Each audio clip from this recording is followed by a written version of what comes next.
Welcome to Halitics. It's Friday, and I am so excited to be joined by Sasha Stone. She is on the phone. Sasha Stone at Real Sasha Stone. Welcome to Halitics, Sasha. Oh, well, thank you for having me. I'm so excited to be here. Well, I really had to. I mean, I was just so glad we could work this out. When I read your take on the Trump indictment and the upcoming arraignment on Tuesday, I wanted you on because you and I see it very, very similarly, not maybe identically, which will make for more interesting conversation.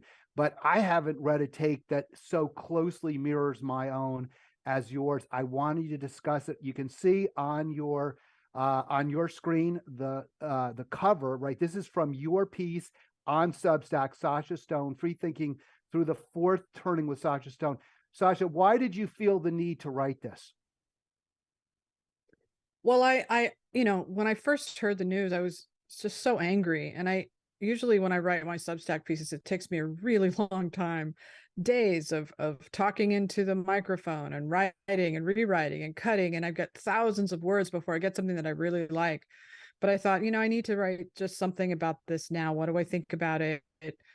I know that a lot of the readers that I have are Trump supporters, and I knew that they would be feeling upset, and that maybe I could offer them some sort of uh, I don't know, broader understanding of the moment, that how this fits into our history, basically. And so I had to think about it for a minute, but as this has been 7 years of this now with Trump, so it's not like any of this is new. It's just so predictable, right? And sad, I think, Well, for I want to just jump in our because you said a lot of your readers are Trump supporters, and that is not because you've and I'm not trying to put words in your mouth, so correct me if I'm wrong. That's not because you've actively sought them out. You present your views, and Sasha Stone first came to my attention via a piece she wrote that was very, very pro Hillary Clinton. And you've moved away from the Democratic Party, you've moved away from the Clintons, but my sense is that you're not trying to appeal in particular to any audience. You're writing what you believe based on the evidence as you see it. Yeah, I mean, I'm trying to be as honest as I can, as truthful as I can, and never lie, right? Because the truth is that you can get Trump hate anywhere online. It's everywhere. And so I would never think to waste my time adding to that that sort of sewer of hate that's been spewed. It's pointless. It's a waste of my time, right? Um no, I don't support anybody. In fact, I feel terrible about how loyal I was to the Democrats and to Hillary, how much I believed in the party, and how I fought with, Bernie Sanders supporters, and how I thought they were so wrong, and I'm almost raising my everything hand. that I'm raising my I hand know, as you I'm speak, so right? sorry. I'm so No, but I sorry was about I that. was confrontational too. I look, we all had our, and that's a problem because we take it personally.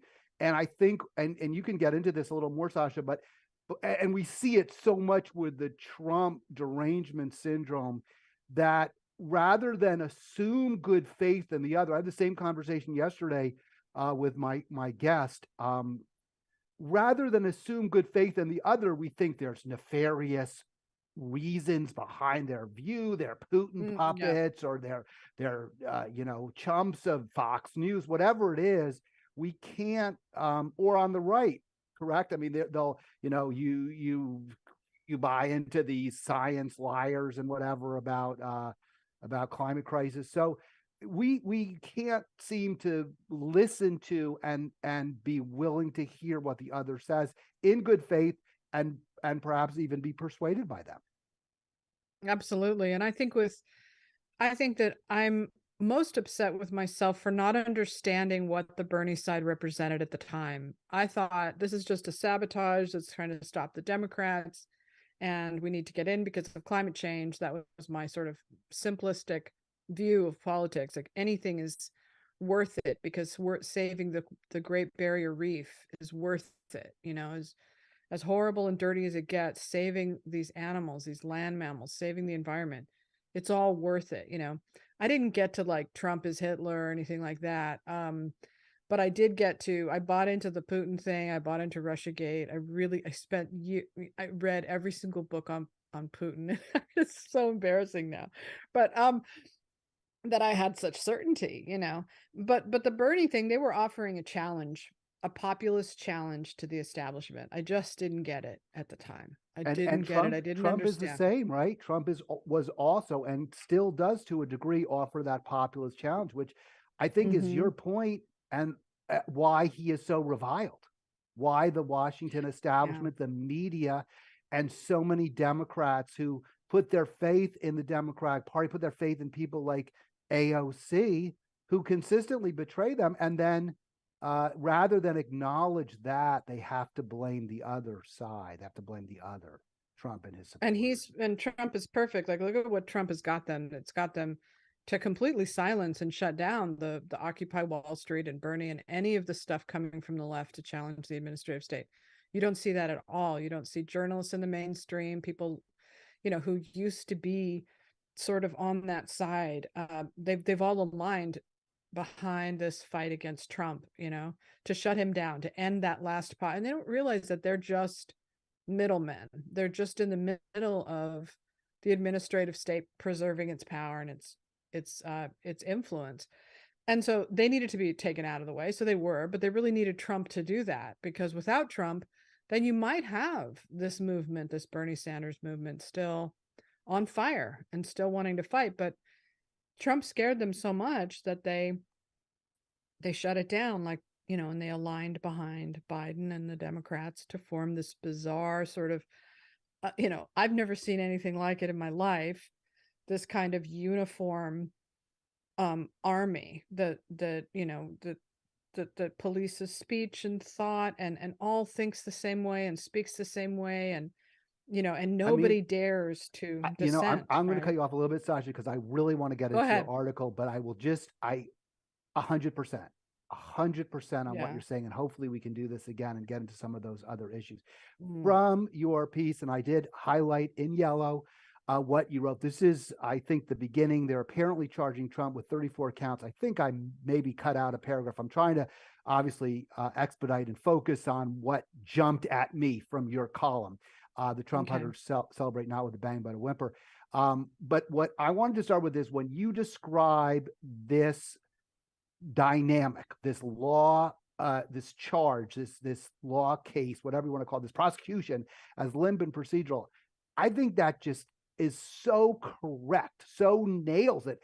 And I was really hoping, by the way, there's Donald and his ex-girlfriend, in a happier moment, Stormy Daniels. I bring that up because so obviously we're not talking about anything that was other than completely consensual. We're not talking about, now, did Trump force his unwanted attentions on women? I'm sure he did, but that's not, but where? Let's have the suit, the time, the place. If you want to charge him with assault, go ahead. This is a case involving a purely consensual relationship and an effort to cover that up with money that, as I understand it, is not illegal. It is not illegal to pay hush money. So we talk about limp and procedural. I want to get to it. First of all, the New York Times coverage here. So I highlight again what jumps out at me. The New York Times cannot refer to this to the girlfriend in other terms than porn star. I mean, I view that. I don't know how you see this, Sasha. I think that's extremely misogynist. That's who she is, right? She's not a person. She's not someone who, for whatever reason, found Donald Trump appealing. And I'm sure it was his bankroll, right? I mean, who's going to say it wasn't? But that's still her business. And well, it's also it's so funny because it's interpreting it through their language, right? This entire sentence right here, hush money. First of all, they're assuming that it's hush money for his political chances. But remember, this is a guy who, there was a Steele dossier that said he liked golden showers on a bed that Michelle Obama used to. This is a guy who was caught with the Access Hollywood tape. Right? Trump wasn't exactly embarrassed about his relationship with her. He would have just called her a liar and moved on with his life. That money, if it was quote unquote hush money and he was paying her to be quiet, probably had more to do, in my opinion, with vanity, with being embarrassed about how that went and what she might say about him and his describing his His sex organs. manhood, right? Yeah. And I think it was probably more to do with that. Knowing what I know about Trump now, having spent the last 2 or 3 years really in Trump world, that's the only thing that the only thing he would be afraid of is somehow diminishing his pride or his manhood. He doesn't care what they say about him. That's what's so funny about all this. He doesn't care if they say he had an affair or she said she had an affair. He had so many women accusing him of things, and he just said they're liars. Like, why Well, would he be afraid I, of this one? I think maybe, I mean, the devil's advocate there would be, Sasha, that the election was coming right up, and it really could have proven to be it could have been like his moment, like Hillary's moment with the what was it, the Mm, laptop or whatever it was that I they mean, charged I her know with. that's what they think, but I just, in this case, in this particular situation, this is not the kind of thing that would have brought Trump down. The loyalty was too strong. People didn't care. They already knew all this stuff about him. They knew about, Melania. They knew about all the terrible things in his marriage with his first wife. If you live through that, Marla Maples, like, Trump having an affair with a porn star is not big news. It's not something that would have derailed his presidency. Yeah, I Something just more, Yeah, you no, know. I think again the concern may have been that it was at a moment when, the election was coming right up, or it was coming up soon. And let me just put this on here so again, back to New York Times. I mean, I think it's plausible that the hush money came out because of the timing. I think if it had been in another time, it wouldn't have, it wouldn't have happened. He would have just said, "Go ahead, print it." He would have just said to Packer, David Packer, Yeah. the editor at National Enquirer, "Go ahead, publish it. Because I don't care." But in this in other case, words, he's not some buttoned up John Edwards type. You know what I mean? Like, he's not somebody where it really would have been incredibly dangerous. Now, I don't know this. Obviously, neither of us knows, what's going on here, but maybe in Trump's mind, he thought, well, just give, or Cohen's or whoever, just give her a little bit of money, and she can put off writing the story. Maybe. I don't know. But I think the charge is that he used campaign funds to do it, right? That's really the problem. It's used not so much campaign that he funds, hid it, paid a lawyer, went through a third party. So it's not just the money, but that it went through this rather contorted um, path to get to, or serpentine path to get to Stormy Daniels. So I think that was really where they're saying that he hid it through false reporting, campaign reports. And we can continue. They raise questions and about. Yeah, go I'll ahead. just say one thing. Just one thing about that is where they always get in trouble with Trump, with trying to convict him of anything, whether it's the so-called insurrection or the impeachment number one, and impeachment number two, is that they always mess up the intent part of it. That's where they're, because they always assume Trump has malicious intent, but they can never prove it. And in this case, it's the same thing. They can't prove that his intent with paying her had to do with his election or his marriage or whatever. Like, they can't get to intent, and that is, I think, going to be their biggest problem. Not that I know anything, because I haven't read the charges and I'm not a lawyer. So anyway.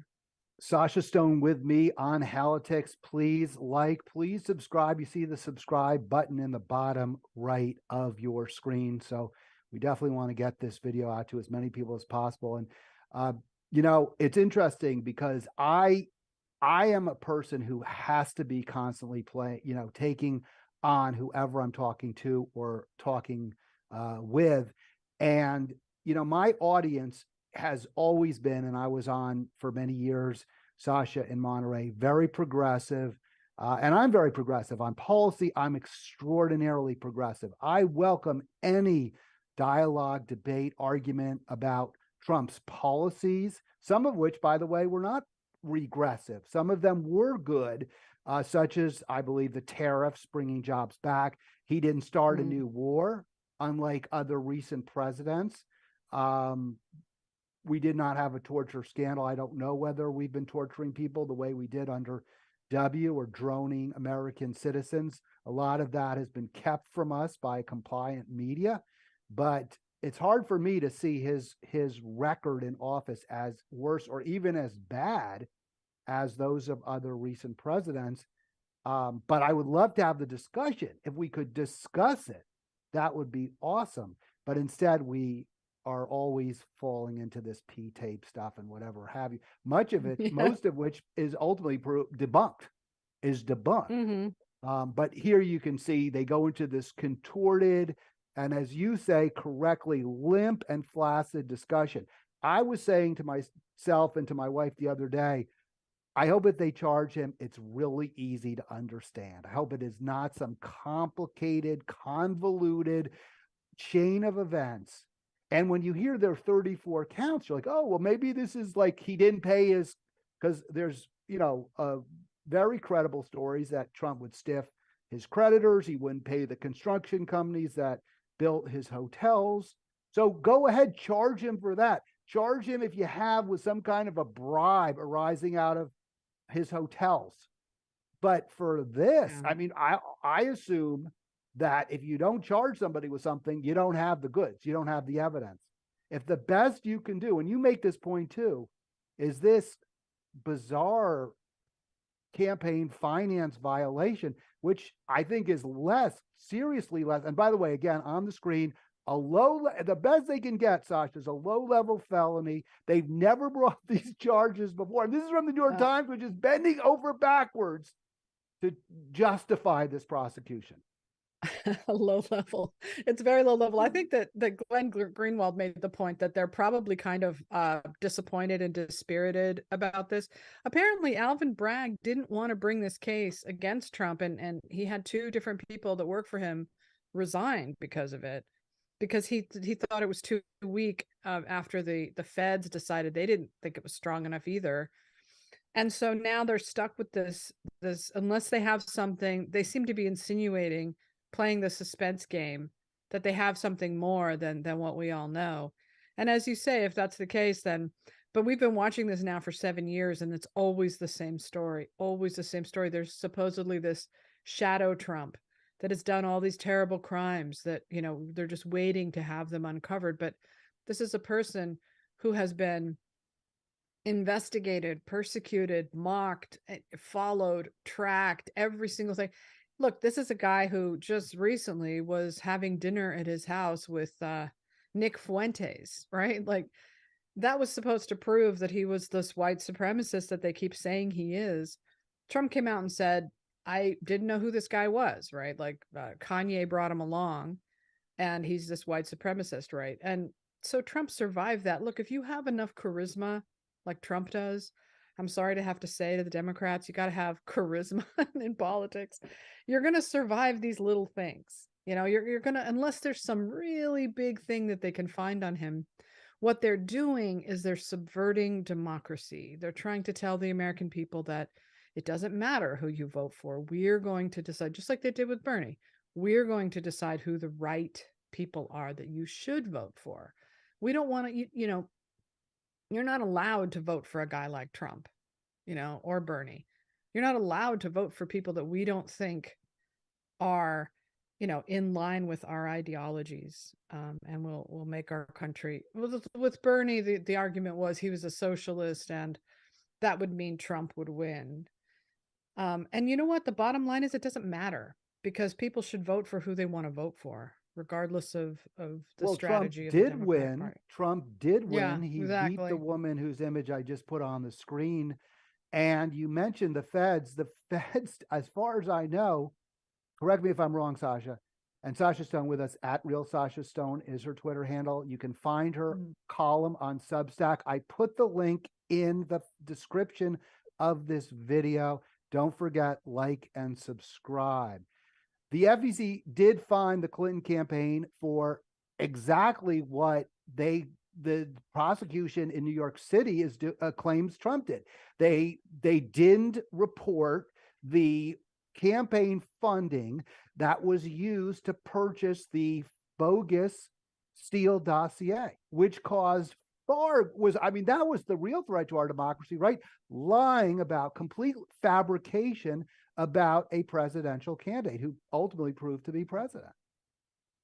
Yeah, boy, that's one thing I certainly didn't know about the Clintons was how dirty they play. And it took me, I know I'm so naive, but I went through the 90s when the Clintons were the target of nonstop GOP attacks. They were just hunted the same way Trump is, but it was a fraction of how they've been hunting Trump. We've never seen anything like this before.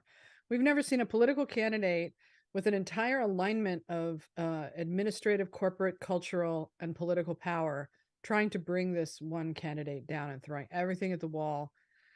We had the Republicans did go after Bill Clinton for sure, but you had journalists and cultural leaders pushing back against that and mocking them for it. And we don't have that now. It's really scary to see what that kind of power can do. But as far as Hillary goes, like, they must have just all those years of having to be hunted down by the Republicans with Whitewater and Monica Lewinsky and all that. They just must have so much baked in suspicion and paranoia and resentment that they felt like this was their only option, was just to really play as dirty as they possibly could. I'm really glad you said that, Sasha, because I think that description of the Clintons as paranoid also fits Trump, and the paranoia coming from years and years of the media throwing anything they could against the wall and seeing if and hoping something would stick, which is precisely what media did to Trump. And I think that did cause him to become more angry, more bitter. And we can debate it. I've had, I'm not going to call it. I used to call it an insurrection or whatever on January 6th. I have real issues with what Trump did on January 6th. That it was he made things worse. He did not accept the fact that he had lost. I don't know if I'd call it a crisis of democracy. I'm not going to defend him. I'm not a fan of Donald Trump. I'm not an ally. I have many, many problems with him. But what I am an ally of is the truth. And I think the Democratic Party, for sure, Democratic Congress members have become a cult. They call Trump MAGAs a cult. They are a cult. Every single Democrat voted for corporate Dem Hakeem Jeffries to be minority leader, a guy who's the Congress member from Wall Street and AIPAC. And every single Democrat voted for him. If you express any questions or doubts about the prosecution of Donald Trump, or even the now debunked claim that Russiagate was real, you're attacked. So that there's huge problems there. I that makes me more sympathetic to him. That said, I don't see him as the solution either. I just think he'd be a more of a problem, and that causes me great hopelessness because I don't know where to go. I know. I don't know where to go. I hear you. I don't want to surrender to this administrative takeover though, because to me it's starting to look a little like fascism. Actually, it's a nice fascism, perhaps. We're not Hitler. We're not putting Jews in concentration camps or whatever. But it is an alignment of corporate power and government power against the citizen. And that is the very definition of fascism. The problem for Trump is that what he should have done, Trump, this is what they're trying to tell us. Outsiders should never run for president. Outsiders in this country, America is designed for outsiders to run. America is not designed to have a de facto monarchy that it has now. It's designed for ordinary citizens to say, you know what, I think I can run this country. And like him or not, disagree with him or not, that is what our system is designed to do. Now, Trump didn't know how to be president. So he got in there and they chased him around for everything he did wrong. He was learning on the job. He made a lot of mistakes. And his protest on January 6th was one of those big mistakes. That was I could talk endlessly about January 6th, as you know. It is one of my favorite subjects to talk about, and I won't bore you here with that. But just to say that, we're just not used to leaders leading a protest against election results. On the other hand, what other recourse did he have at that point? He could just have gone quietly away and waited for anybody to write about what happened in the 2020 election. I didn't really like what he did. Here's my problem with it. is it was false. He was not telling the truth. He did lose. There wasn't all manner of, if Al Gore because I believed in 2000, I'd have to go back. I believed pretty strongly in 2000 that there had been rigging going on, that voting machines, that when you said you wanted Al Gore, it said, I believe there were enough that went for Bush, even though people preferred Gore. And Gore did win the popular vote. And Gore probably, almost certainly, would have won Florida if they had counted all the votes, even despite what Nader's campaign there. So I would have welcomed a very spirited, aggressive challenge from Al Gore in 2000, not because I'm a Democrat and I preferred Al Gore, but because I believe he really was unfairly defeated. And also by the Supreme Court. I'd make the same case for Bernie. I wish Bernie had not gone gentle into that good night. I wish he had fought tooth and nail against the Democratic corporate establishment in 2016. But I don't think what Trump said was true. I think it was false. I think he was dishonest to his supporters, and that's what rankles me. If I believed that he had been screwed out of it unfairly, I'd say go for it, Trump, I guess. Yeah, and I agree. I believe personally that the 2020 election was rigged, just not in the way it was just rigged the same way the primary was rigged against Bernie. It's not rigged by voting machines or anything like that, but it was a ridiculous alignment of power and money that changed the media narrative, changed laws in every state. They had ballot harvesters go around and collect ballots from people's houses who were unenthusiastic. Our democracy depends on enthusiasm, people who are activated and want to vote, not people who are sitting around watching The Bachelor. And they just would knock, knock, knock. Hey, so do you want to get Trump out of office? Why don't you hand me your... And fine, okay, that's if that's the new rules, then everybody's going to have to play this game differently. But that's what they did. And the thing is that Trump still almost won that election. That's the shocking part. Well, even after all that, he certainly did better than the polls suggested that he would. Yeah, but you're right that he, in saying it was a fraud and saying he won, I think is wrong. He didn't win. Technically, he did not win, and he can't say that he did because he didn't. He doesn't know if they didn't have all those. Probably if they didn't have all those rules in place, he would have won. But that doesn't mean. Know. I mean, I think there were a lot of issues. You could make an argument that COVID and the way the media covered COVID in every way possible, to make Trump look bad. I mean, he gave them a lot of fodder. Let's be honest. I think the constant, again, the media was clearly against him, but the media's been against a lot of people, and not like that. Not we have like to that. address it.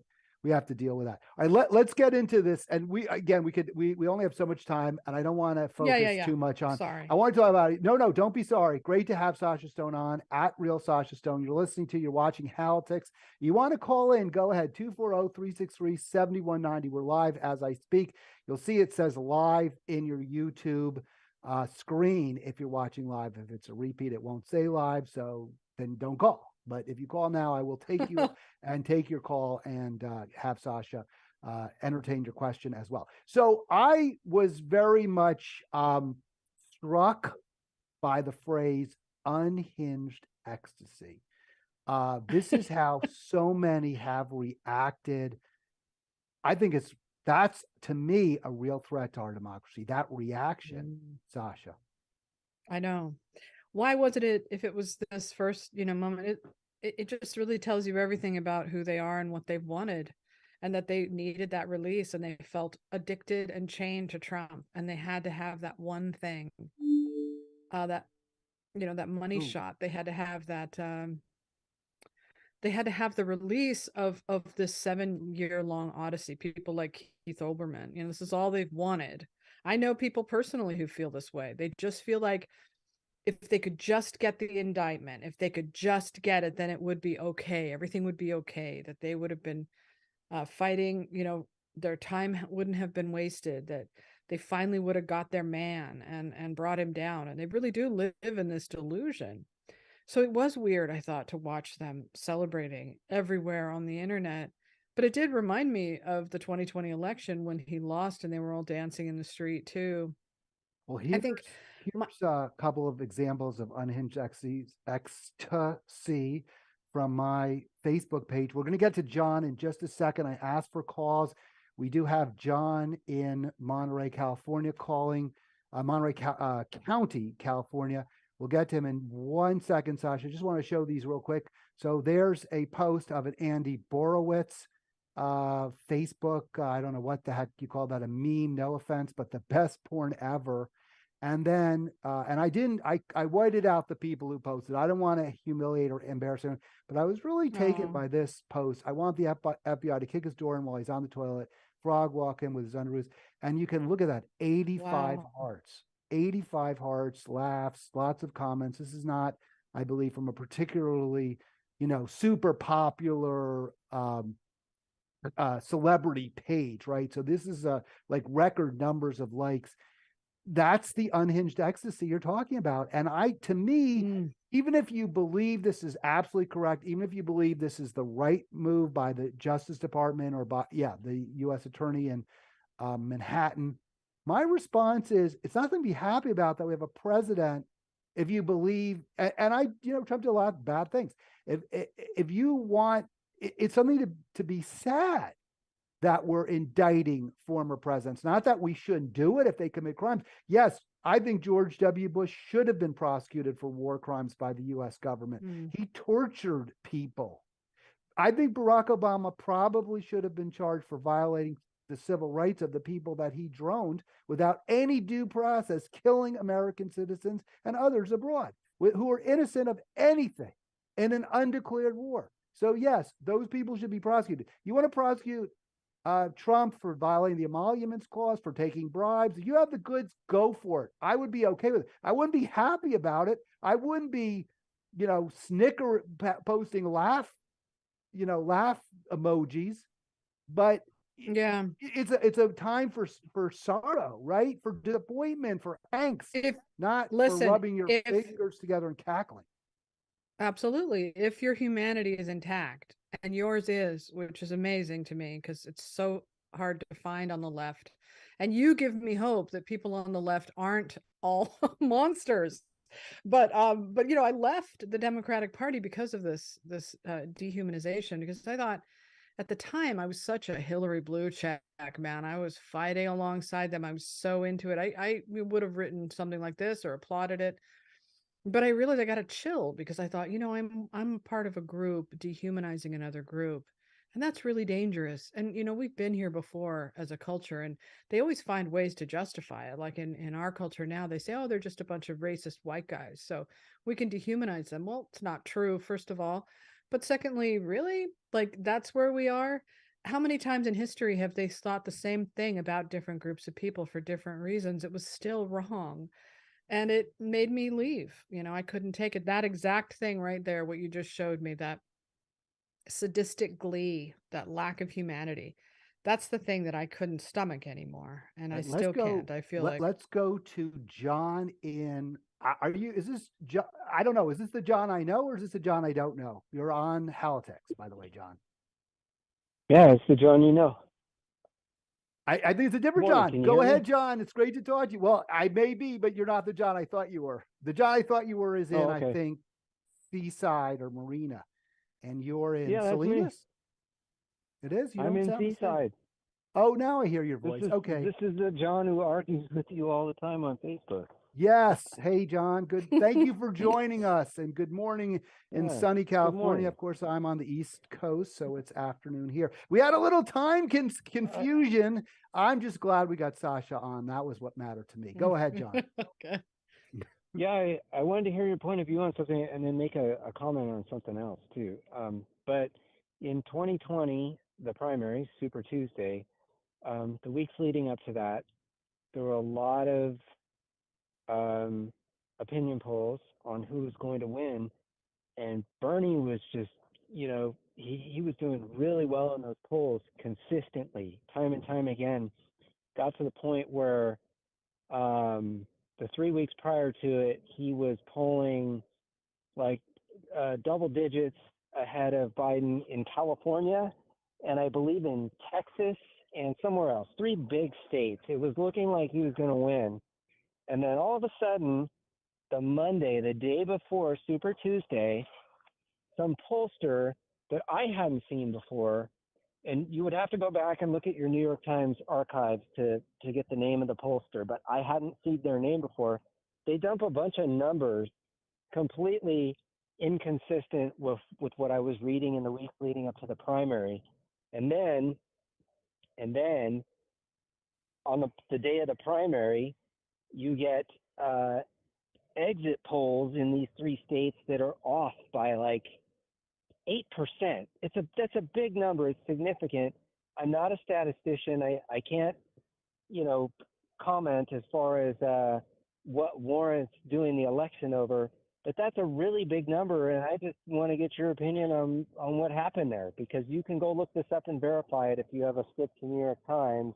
I can't do it now, John, because when I do the live stream and the video, I really can't get off the screen. I mean, I could, but I run into difficulties that I don't want to mess up the video. I have some thoughts. I don't know if you're asking me or you're asking. I assume you're asking me, not Sasha. Both. Well, Sasha, you go. Do you have any thoughts quickly on what happened to Bernie? Well, are you talking about this is 2020, John? Right? Not 2016. 2020. Yeah. Super Go ahead, Tuesday. Sasha. The results, the final results, were inconsistent with a lot of opinion polls that were leading up to that day for weeks, and then the oddball pollster that dumps their numbers on Monday that are kind of going the other way, and then Tuesday, the exit polls in 3 big states are way off, like way off, not just a couple of I mean, it's true. There's no question the numbers came way back for Biden, and it seemed like a lot of Bernie support evaporated. But go ahead, Sasha. Yeah. I feel so terrible because I was complicit in this. I was an early Biden. They invited me to some Biden lunch, and I was an early advocate for Biden because I'd been reading Never Trumper, Rick Wilson's book about running against Trump, and they were very down on Bernie, those guys. And so I was aligned with them, and I was thinking, yeah, we gotta stop Bernie. It's got to be Biden because they're not going to vote for anybody else. This is before COVID, right? COVID changed everything, but Bernie was the big threat to the establishment again. As you recall, what changed the race was it's North Carolina, right? South Carolina. It was, I think the big factor there, John, was that Congressmember Jim Clyburn gave an address. Right. He is a very solid insider corporate Dem, takes millions. I think if you look it up, Congressmember Jim Clyburn from South Carolina has taken more money from the pharmaceutical industry than any other Congress member over the past decade. So he is the most in the pocket of big pharma.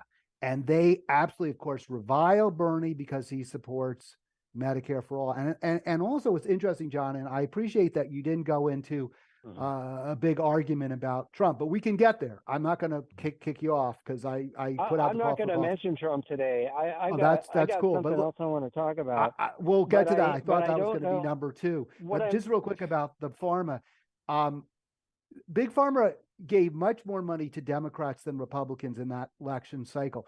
They did not like Trump. They don't want Obamacare repeal. Now, I'm not going to say I do want Obamacare repealed because I think it's worth it to have, but we're paying so much money to these pharmaceutical companies to cover millions of Americans who should have health coverage through a government program, not through for-profit healthcare.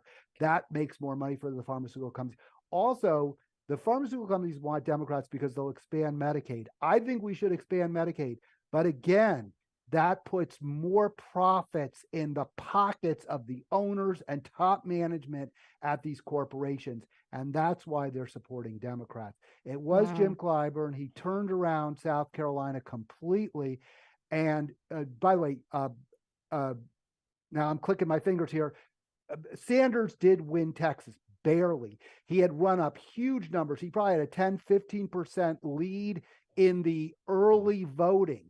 Texas was more than 50% early voting. He lost almost all of it after the South Carolina primary. The Texas results were after South Carolina, but most of the voting in Texas happened before South Carolina. If you understand that, that makes sense. After South Carolina, can I just Bernie add one got thing crushed. really quickly, Please which do, is, please. sorry to interrupt. No. It's also important if you do some searches around that time heading into the 2020, you're going to see like a lot of, and I remember noting this, a lot of very strong leaders in the conservative movement writing anti-Bernie columns and op-eds. And you can find them, people like George Will, I think, is one that I remember seeing. And I think because there was no leadership on the left at all, that Democrats turned to these guys, these Republican people who like Rick Wilson and George Will and all the Never Trumpers, every single one of them was anti-Bernie. And I really do think that that did help move the needle a little bit away from Bernie, because he had all the grassroots excitement like Trump did, right? Bernie's the only Democrat that in my lifetime, other than Obama, really had that, you know? So I think that changed things was the Republicans constantly saying, you know, Trump is an existential crisis. We can't take a chance on somebody like Bernie. Yeah, I think you're spot on there, Sasha. John, you had a second question, comment, concern. Go ahead. Yeah, and real quick before I get to that, I understand the momentum that South Carolina created, but what it still doesn't explain is the huge discrepancy in exit polls in places like California. There was an 8-point. You can go look it up. You don't have to take my word for it. And the New York Times archives that stuff. So if you have a script to them, you can look that up. It was a huge lead. I believe if the UN were monitoring the election, they would say throw out the results and go over again. But the other thing I wanted to bring up was there was a shooting in Portland.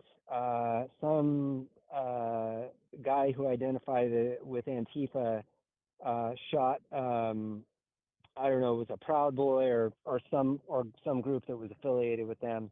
It was in Portland one night during a protest, and then the Antifa guy became a fugitive, and U.S. Marshals caught up with him somewhere in Washington, Right.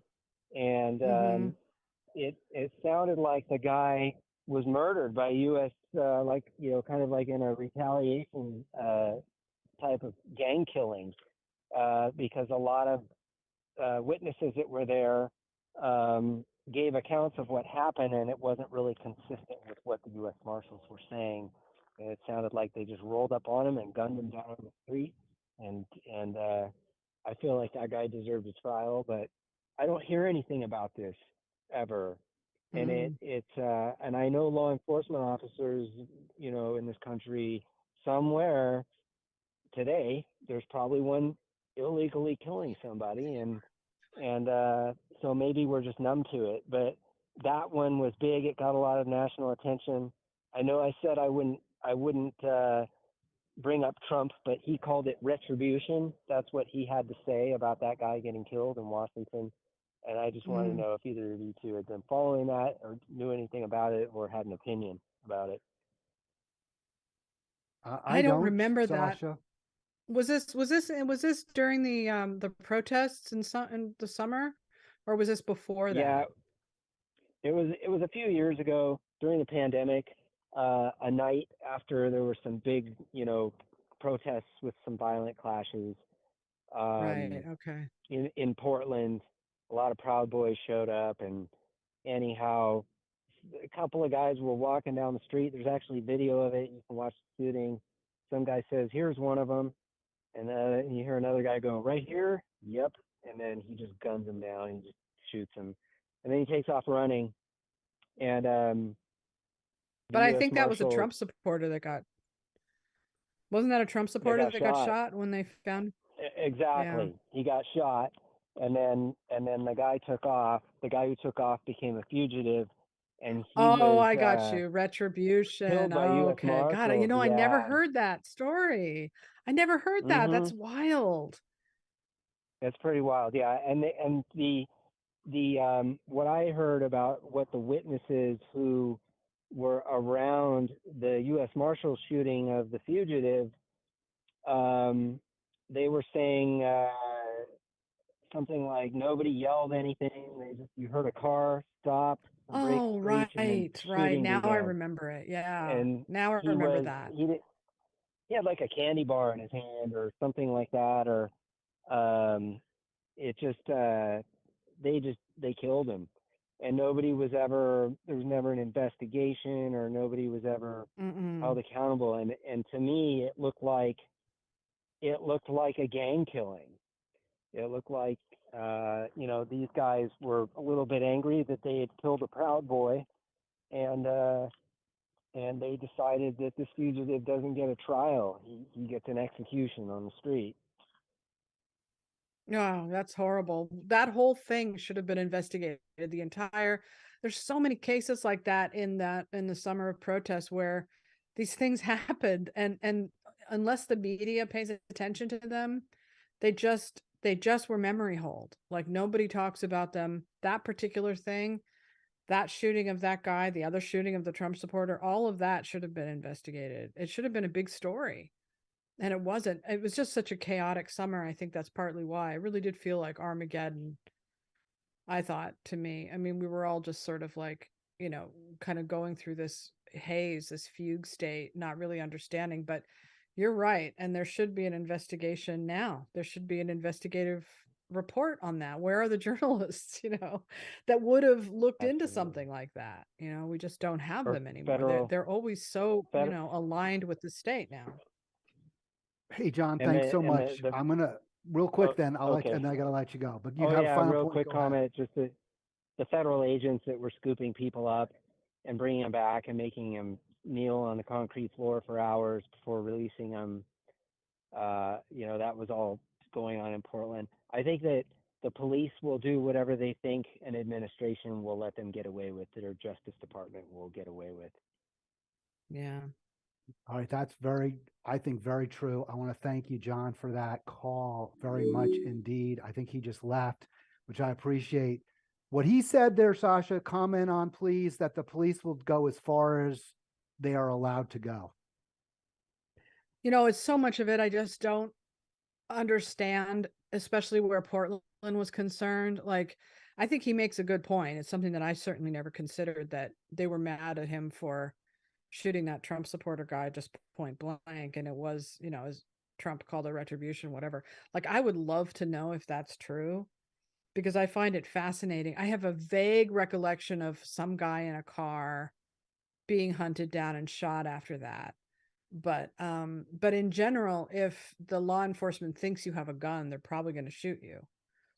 Um, and he didn't have a gun. So I think it all should have been talked about, and it's sad that it wasn't, but I don't really know, because we don't Yeah. have the kind of journalism that we used to have where we can dig into a story like that unless someone writes it, Well, and I'll just be you honest know? with you. I only read so much. I read what I'm interested in, what catches my eye, and I miss a lot of stories, and that Yeah. one did not make whatever was not at the top of my feed. And when I open, and I still do read the New York Times and the Washington Post, as much as they irritate me and as much as I think they get wrong.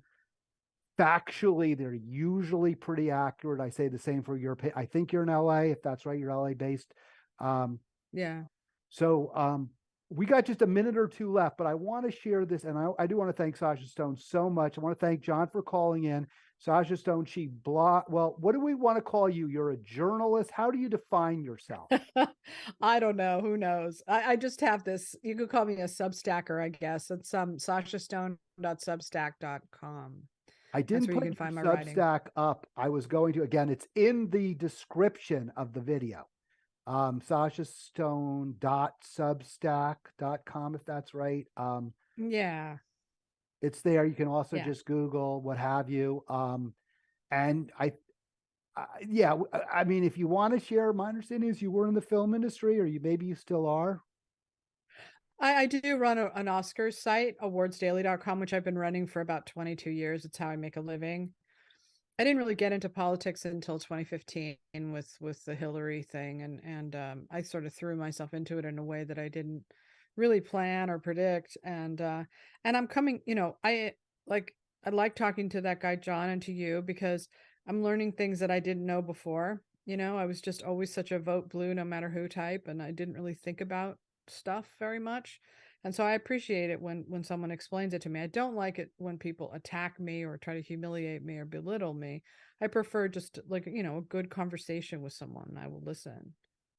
And that happens, right? I mean, if you express a view, it certainly happened to me that goes against kind of the Democratic establishment. And it's certainly true if you go against the Republicans, especially if you're on the Republican side, but Yeah, sure. people go after you really hard. I mean, I've taken a lot of hits when I've criticized Democrats, and it's so frustrating because I just say, hey, look, this is how I see it. This is where the facts lead me. If I'm wrong on the facts, set forth the facts that you think, prove me wrong, and we'll have a discussion.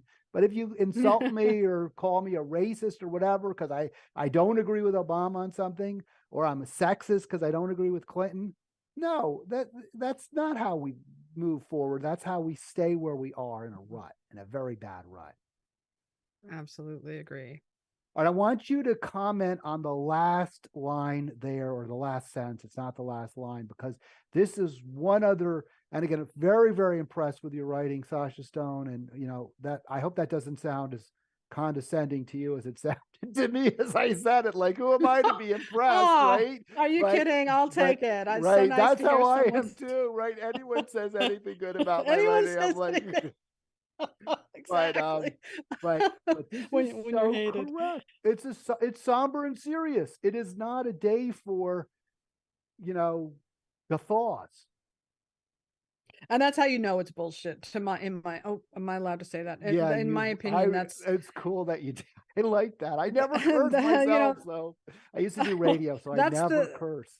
But some people yeah, no, do. that's the tell that they're celebrating. The only person that I saw, surprisingly, shockingly, say what I thought was the appropriate response was Stormy Daniels herself, who said, I am not happy that this man is being indicted, or this is not a day to celebrate. Like, she's the only person that seemed to get it. Like, this isn't a good thing, but they believe that it is. And so that's why I wrote that. That was like the one pure thought I could clarify in my mind about what was happening, because it was so confusing.